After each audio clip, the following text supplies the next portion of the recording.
policies. Oh, you got it now? All right, go ahead and play it. I'm deeply opposed to illegal immigration, and I call on the federal government, the president, and the immigration services to stop the inflood of illegal immigrants into this country. And I've supported wise state policies to try to make sure that we do not provide services to folks in this state who are not here legally unless public health or safety demands it. But there is a serious local problem in Northern Virginia caused by the federal government's intentional policy of not enforcing the immigration laws. Folks congregate on a street corner in Herndon, and Herndon local elected officials decided that the best thing to do was to have them come indoors. I wouldn't support state efforts for that. Okay. So how'd you like my imitation? Was that pretty good?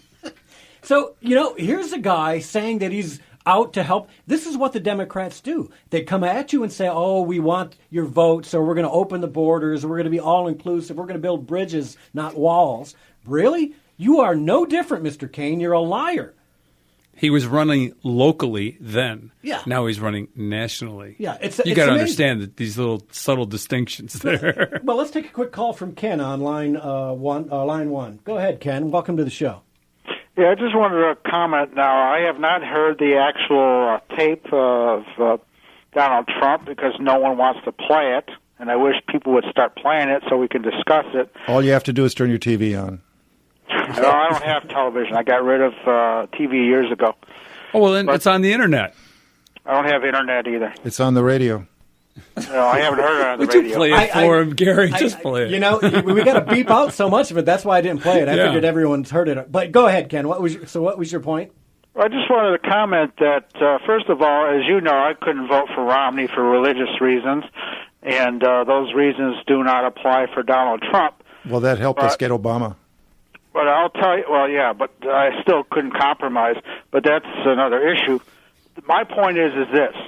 No matter what Trump has done, it doesn't come close to what Hillary has done. Benghazi people, email people, the fact that she supports giving Iran nuclear weapons people, which they will use people. Hillary Clinton must not be president. And one thing that stands out for me, when Paul Ryan and the Bushes attack Trump, that gives me more encouragement to vote for Trump. Because I won't forget something that Pat Buchanan brought up a few months ago on the Sean Hannity show, and that was the fact, why is the establishment so opposed to Trump? And Pat Buchanan addressed the issue, which I applauded him because it's the truth. The Republican establishment has become so rich off of the American people for so many years. He said, feeding from the trough. Yep, just like the Democrats, feeding from the trough. They can continue, the establishment can continue to feed from the trough under Hillary Clinton, just as they are now under Barack Obama, and become rich and continue to become rich. And they are concerned that Donald Trump will cut them off. And so I've talked to friends about this. The more we see Paul Ryan, the more we see the Bushes, the more we see the establishment, like Mitt Romney, attack Trump, the more confident we are doing the right thing to vote for. Exactly. All right, well, great call and great points, Ken. Glad to have you call in. Call in next week. You take care. All right, take care. Let's take a quick call from Jeff in Garden City. Jeff, welcome to the show. Hey, hi. I've listened to you guys quite a bit. The whole problem with the federal government is they don't follow the Constitution. I mean, they don't stay within the cage that the Founding Fathers put them in. And then the other branches of the government don't use the systems of checks and balances. And we got cowards in the Congress, the Senate's den of self-serving snakes. But ultimately, the voter gets blamed. You're the ones that keep sending these people. It's always your congressman that's okay, but that's bad. Mine isn't. People need to take off the rose-colored glasses and put the reading glasses on and send the people that need to do the job to Congress, and every vote counts, and they need to get out there and do it. Jeff, can I say something to you? Pick up the book, Throw Them All Out. That'll give you all the answers What you is need. that book about? I can't understand from the title. It means throw them all out. Peter Schweitzer had it. And it is a fantastic book. It details our congressmen, Republican, Democrat, our senators, Republican and Democrat, how filthy rich these people have gotten on our dime. They go in there broke. They come out there super wealthy. Pick it up. It's a fantastic read. And I'm really surprised that more Republicans don't sit there and advertise this, period. Yeah. And the other thing is they call themselves progressives, and that's on both sides of the aisle. I refuse to call them progressive because there's nothing pro about them. I call them regressive. They want to take us back to feudal times with, of course, them being the lords and we being the serfs, and we have to just deal with it. That's exactly right. People need to understand that as well. Yeah. Jeff, I'm doing my part. You're right about the congressional district. Yeah. Yeah, go ahead, Ed. Well, you're right about the separation of powers, and I actually remember reading the newspapers, like the Detroit Free Press, when Nixon was president, and they were talking about his attempt at expanding presidential powers, the imperial presidency, because of his some of his activity in Vietnam, even though he eventually got us out. But there was always talk about an imperial presidency, and I've seen nothing but imperial presidency under Obama, and it's long bothered me that Congress has sat back, and even the Democratic Congress would sit back and let their turf be overrun by an imperial presidency under Obama. It makes me understand how Rome got an emperor. The Senate just sat back and let it happen. Well, like you said, the people that are there enjoy it. They want the status quo, and that's why Trump scares the hell out of them, because he's going to upset the apple cart.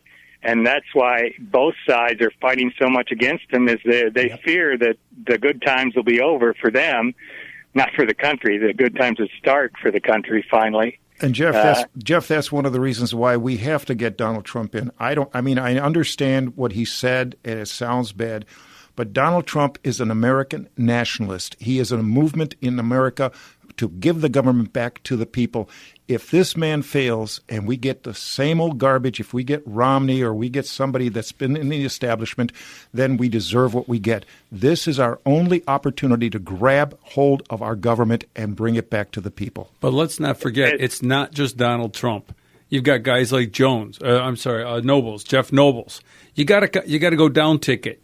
You have to have a Congress that's going to support a Trump in his attempts to pull away the feeding trough. Got a clean house. All right. Well, great call, Jeff. I appreciate it. Take care. Okay. All right. Thanks. Bye. Okay. So I want to, again, let's get back to this. It seems like the Republicans and the establishment Republicans and the Democrats are exactly the same. Wouldn't you say? They're one party. All right. And I can tell you something right now. If this succeeds, if the Republican establishment succeeds in destroying Donald Trump, I can tell you right now the Republican Party is dead. Right. I left the Republican Party 2 or 3 years ago. I got sick and tired of seeing what was going on. There was nothing happening. There was no action on their part. They were basically rubber stamping the Democratic program. If we don't sit there now and support Donald Trump, and I know the bottom of the ticket, I'm going to go in and vote. My vote is going to be very simple. I'm going and voting. Bingo, Republican ticket down. I don't know who's running, period. I want to make darn sure that Donald Trump gets in, period. I don't want any more Democrats. And if Donald Trump, and I pray to God that he takes office, that point, some of the Republicans will see the light and say, we've got to support what the people are asking for. We've got to be Americans first, and the hell with this international community. Yeah. Well, let's look at Derek. You got the next track ready?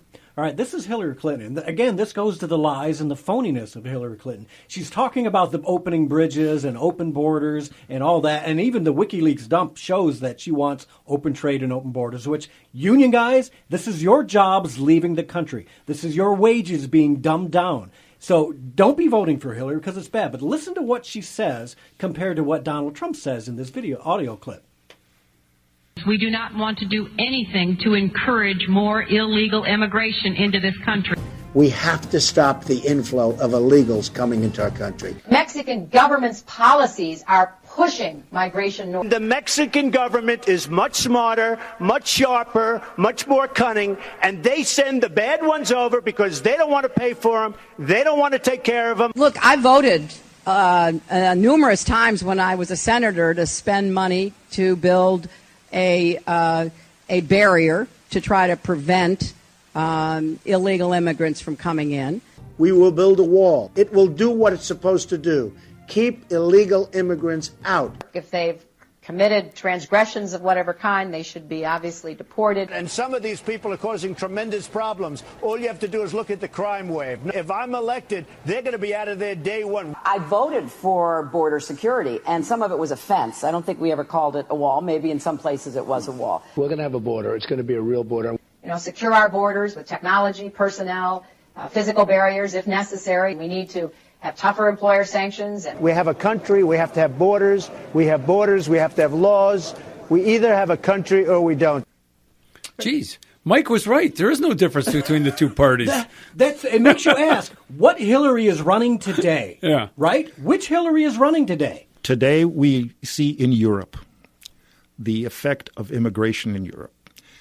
When the migrants started coming from Syria and going through the Balkans, they were walking through the pastures, they were going into cities, they were making their way to Germany. Suddenly some countries like Hungary, Slovakia, Serbia, Croatia decided enough is enough. They put borders up, they put fences up. There was an incident that happened in eastern Slavonia and Croatia. 3 Muslims crossed the border. They raped a young girl, 16-year-old girl. The farm boys of Croatia got a hold of them. They handled the illegal immigration very simply. They castrated them. Ouch. Okay. Well, that's not how Hillary handled that one rapist. She should have. She should. But in the United States, we sit there and have our borders wide open. We have no idea what's coming out of South America. We have no idea what's coming out of Mexico. Down in South America, in Bolivia and Paraguay, is loaded with Muslims who have come from the Middle East. No one has checked who they are, and they're walking into our country. At some point, and we've had incidences in this country in the last few months where people have been butchered, murdered by Muslims. And at what point are we Americans going to say enough is enough? We have to control our own borders. A country that doesn't control its borders has no sovereignty.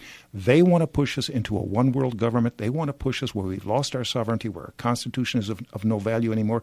If we allow this, folks, we deserve it. Yeah, I tell you what, when I call it my tinfoil hat, whatever you want, I believe that the world, and that's the UN, that's the countries of the Middle East, it's the countries in Asia. They don't want us to be a superpower. They're trying to destroy the United States in the most peaceful way they can, and that's through immigration. They're literally diluting us down so that we will no longer be able to vote for policies that keep us as a superpower. Wouldn't you agree? Yeah, and if you take a look at Mexico, look at what Mexico's doing on its southern border. They're building a wall. Yes. They're building a wall to keep the stuff that's coming out of the drug cartels of Colombia and South America coming into their country. But we're not allowed to protect our country. How many of our people are going to have to die, be butchered, be murdered by these Muslims that are coming across the border as immigrants? Yeah.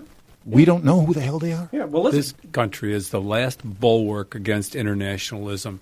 This country, with its constitution and its form of government and the culture that it's had until, I have to say, recently, and I'm fearful of that, but the culture that you and I know, the one with representative government, with national representative government, with goodwill towards other nations, has an opposition, although we as our federal government and obviously our elected officials support the UN. I don't think we as a people really support the goals of an international one-world government. Like Mike was saying, they're trying to bring about a one-world government, and we're in the way. But it's not just because we're a superpower. We manage to stop them because of our power, but it's because of our culture. And they're trying to kill our culture by bringing other people in here and dismantling our culture. Yeah, and Mexico has become that gateway. Derek, jump all the way down to track 10. You got that one ready? All right, so what's happening is, as you said, Muslims coming across the border. Mexico has a very severe problem with immigrants of their own. Now, they've put their wall across the southern border, but we also now have immigrants coming from Asia and Africa. You got it? Let's go ahead and play that.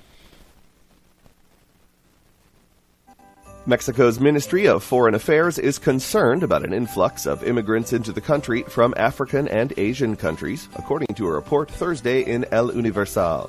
Many of them will have to return to their home countries, Socorro Flores, Undersecretary of Latin America and the Caribbean for the Mexican Foreign Ministry, said to El Universal. The Mexican government is now trying to deal with this influx of immigrants by setting up shelters and working with the countries of origin of the immigrants on deportations. Flores said that regarding immigration, there is a concern because the flows have increased, and there is also a concern because they need to cross many countries to get to their intended destinations. Central America has recently been dealing with an influx of immigrants from abroad. It was recently reported that Guatemala has caught 56 times more African immigrants in 2016 than they did in all of 2015. These immigrants frequently have the goal of heading to